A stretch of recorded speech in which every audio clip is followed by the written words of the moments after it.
Our next speaker would be Dr. Jeevan Titial, and we cannot have a better person than him to talk to us about the joy of teaching. He heads the All India Institute of Medical Sciences and has got tremendous years of experience both as a astute clinician and as an academician. So over to you, sir. Thank you very much, and good afternoon, all the teachers and leaders sitting today. And I appreciate this program, which makes people to think they are leaders and they are teachers. Because if you are a leader, you have to be a teacher also.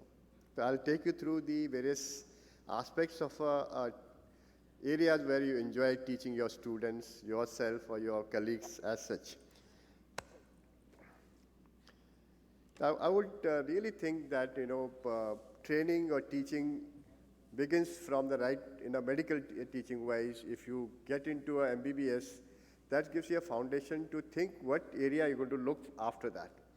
And the residency and fellowship programs are going to make you an ophthalmologist. And there, whatever you have read in your entire career, theoretical knowledge has to be translated into practical aspect so that you can impart your knowledge to our patient care and build up the society as we just heard Dr. Asif. Similarly, that can be bridged only by teaching. So teaching is one bridge factor between the theory to a practical translation of somebody. And teaching is one of the most important aspects of life. And what all things are important in teaching to make one ophthalmologist who can be named as a good ophthalmologist. First thing is to be he has or she has to be a good clinician so that he can diagnose a patient well, treat the patient well, and if needed, become a good surgeon. I think these two important things are, you all know, we all think of these two things only. You have to be a good surgeon, good surgeon, good surgeon. Ultimately, that is not a comprehensive teaching what you do. You have to be a good teacher. To become a good teacher, you have to go through all the steps of a learning, right from the basics to advanced teaching as such. And that will only make you a team player. I would say if somebody a teacher, so he is a team person. And that is how we would like to build, to think about the human being. If you treat the human being as a human being, you're definitely going to become a leader in future also. And that's what teaching takes you through. This is a very old slide of ours. Like this is Professor L.P. Agarwal sitting in the middle of a bench amongst the top or mentors in the past. Way back in around 57 years back, RP Center was established. That time we never thought about future, but he had a future of that particular time. He had created 16 or a specialty at that time only, which we still follow. And this has given a direction for us to look into those areas where teaching can be imparted to make our ophthalmologists or students better teacher for future also. Now we are looking beyond this also, thinking in different directions, which will actually take you through the training process. These are 5 aspects I'm going to highlight here. What makes a good teaching for a student? In that, there are 3 important things I've highlighted here. People can look into this. Bedside teaching, group discussions, and teaching in the clinics and OPD area also. Most importantly, it is the patient who's your actual teacher. If there are patients, then we can think of a disease, we can think of treating, managing these. If patients are not there, what's the point being a doctor there also? So we have to really respect the patient as such. And more importantly, I would say the training of a student begins with your own learning. If you are well-versed with the learning processes, you can be a better teacher also. This is what we do in RP Center. We do have a proper assessment of patient. We have an indoor system. It is a 320-bedded hospital. We still admit patients. We have various daycare services, but admission is necessary for most areas. That gives you an importance of interacting with patient, gathering data, generating different diagnosis, discussion. But more importantly, this worker in our hospital is supervised by the senior resident in the evening rounds.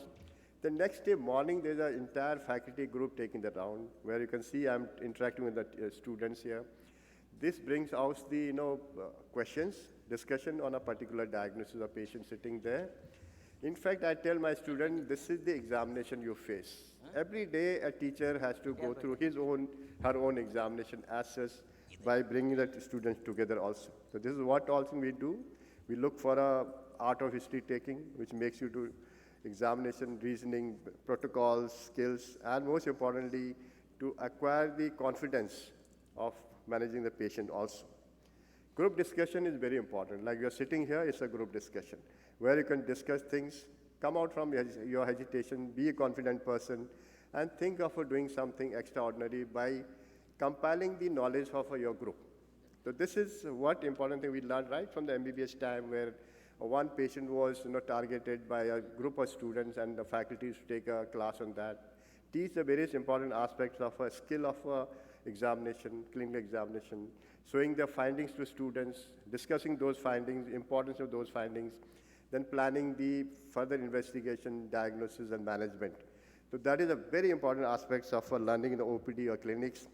And subsequently, teaching should be imparted on, especially on a counseling part nowadays. Once you have so much of social media, Google, artificial intelligence coming, your counseling has to be different now. And that you have to learn every day, have a proper recordings, and use of artificial intelligence, telemedicine going to make a huge difference in the future also. So that is very, very important aspects of learning clinical skills, which we teach to our students, and we get reversal from their side also. Surgical training is also very important. We know that these are various aspects of surgical training, right from the lectures to wet labs to other areas. In wet lab also, you require a preceptor. You require a teacher to give them the actual knowledge how to go about these surgeries also. We do have a lot of videos on a wet lab training also. Apart from that, we do have a dry lab as teaching areas where you know how to do gonioscopy, indirect ophthalmoscopy, various aspects can be done, retinoscopy can be done also. And this is one important thing we always talk about, looking into a surgical video-based teaching, which normally happens by showing your own videos first, then explaining every step of that surgery, then looking to the video recorded by students. And discussion on them is very, very important aspect also. The most important thing which I felt in my journey as a student, now as a teacher, is appreciation of your student. It's one of the very important aspects of teaching. Once you appreciate your student, you become a better person to interact with. And that is what we normally do it.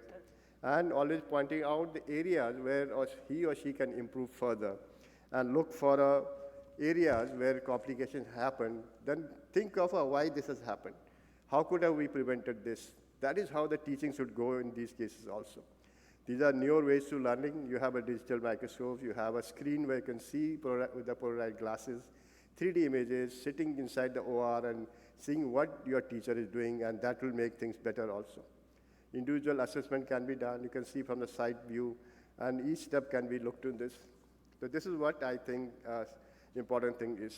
The greatest teaching is learning from your own mistakes or from others' mistakes also.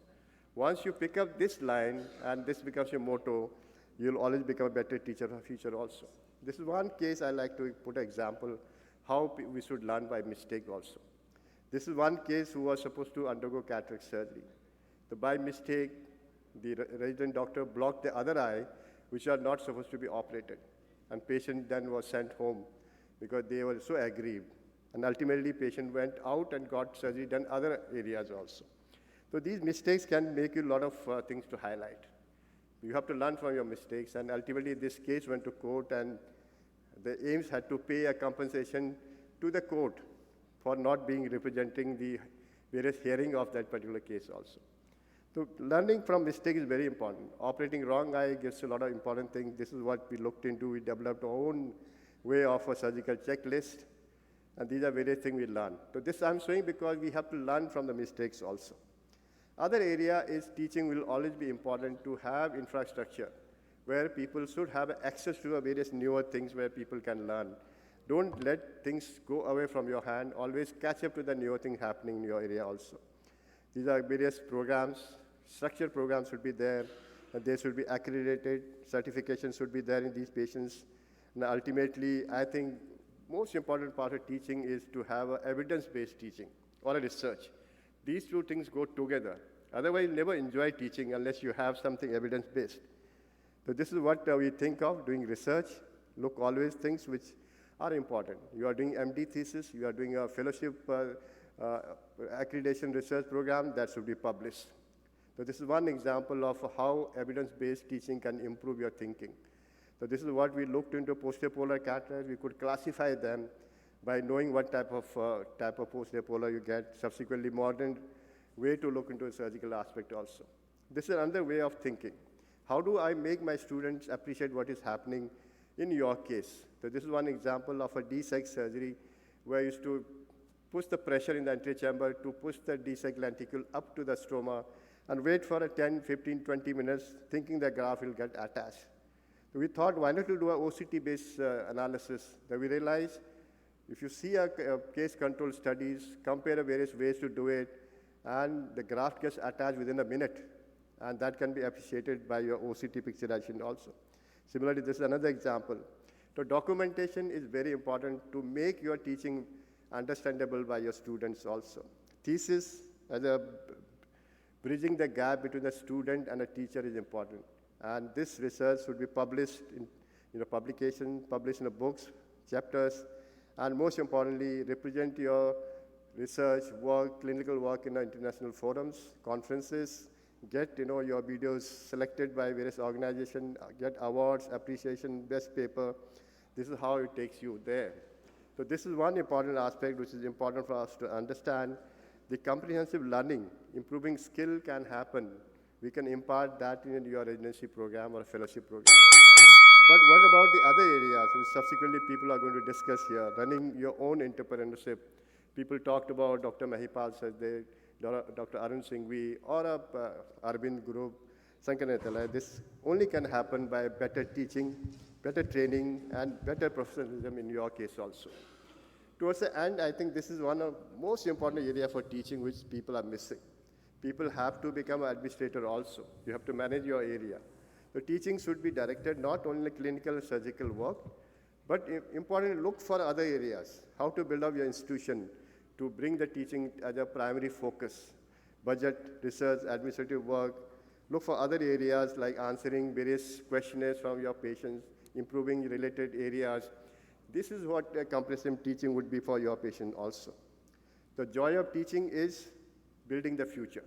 If you think in that direction, you'll always enjoy your teaching. Our aim is to achieve the good foundation amongst the younger generation, give them a good training, build their institutions, and give them to thinking they can choose the right subspecialty for future training for themselves and build the area also. Make them a good doctors. Empathetic, ethical practice should be there. I would say today's students are tomorrow's mentor. That is what we should think of. Teaching should always be joy, and that is what we think of. Thank you again for listening. Thank you, sir, for that very insightful talk. I'm sure it was very useful not only for the students, but also for the teachers. Thank you so much. It was a pleasure listening.